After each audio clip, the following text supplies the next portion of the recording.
fursa kutembelea mradi mkubwa, mradi uliokuwa Kishap. Hii ni solar power plant.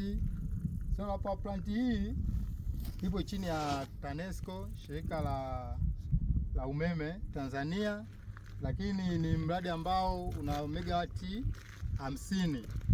Sasa kuna vitu tumekuja tumejifunza ili tuweze kupata knowledge, lakini kuna kitu ambacho kama unakutana na hizi solar panel au solar PV. Solar PV unakuta zimewekwa kwenye vifungu.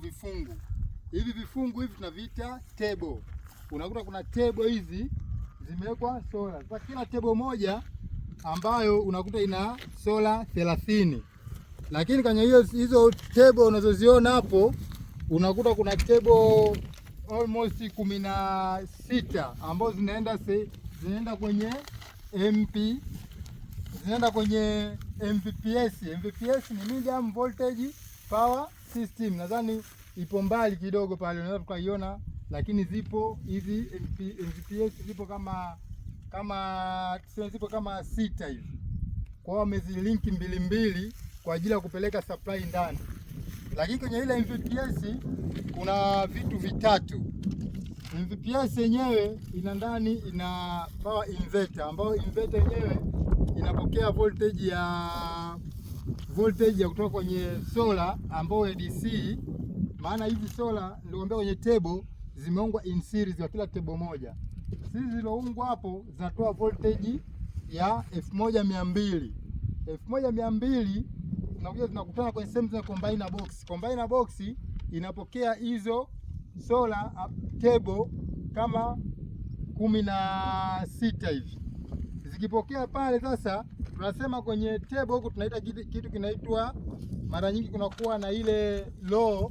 Tushasema kuna Kirchhoff voltage law na Kirchhoff current law. Lakini huwa mara nyingi kwenye table kwa kuwa tunazalisha, tunategemea tupate voltage ya juu, lakini current inakuwa the same. Kwa hiyo inakuwa ni kwa tunapata current the same, ila voltage inakuwa ni tofauti. Lakini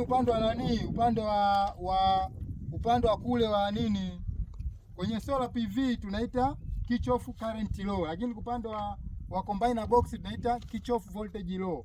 Ina maana gani? Tumecollect voltage tofauti kupita kutoka kwenye hizi table, alafu zimefika pale, ile voltage zile zimeingia pale kwa ajili ya kupata voltage ya 1200. Voltage 1200 inavyoenda kwenye ile medium voltage power station, kuna ile inverter ina boost. Kiboost, tunajua watu tunasoma mambo ya hizi junction, kuna hizi tunaita multi stage inverter. Maana ikiingiza pale ina boost voltage mpaka kufika 1500.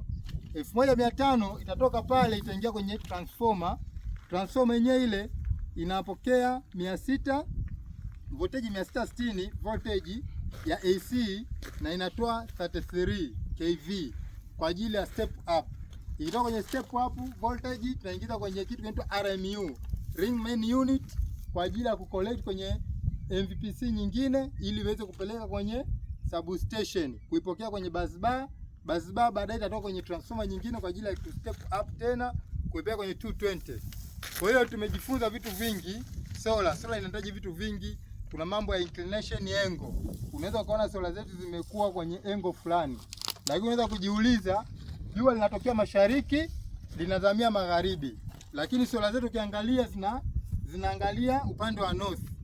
Sasa kwa nini upande wa north? Tunaangalia ile inclination angle yetu, jua linapotoka huku na linapoenda huku, muda mwingi solar ikiwa upande inaangalia north, maana yake muda mwingi jua litakuwa upande huo unaonekana, kuliko kuchukua solar yako kuielekezea jua linapochomoza au kuelekezea jua linapozama. Ina maana muda mwingi utaweka kwenye kivuli.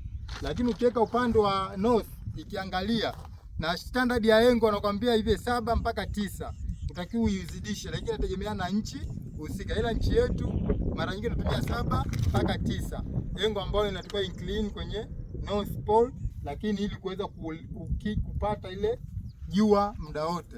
Kwa hiyo tunashukuru, tunaendelea kupata mafunzo mbalimbali. Okay, kwa ushauri, inawezekana una ushauri unahitaji kufanyiwa plant kama hii, okay, unaweza katuona na tukafanya kazi. Kwa hiyo tunashukuru, tupo tunaendelea kusoma. Tunashukuru rais wetu, Rais Samia Suluhu ameweza kuwezesha plant kubwa kama hii na tunapata megawati za kutosha. Kwa umeme unaweza kuona umeme upo stable kwa sasa hivi. Tunashukuru sana.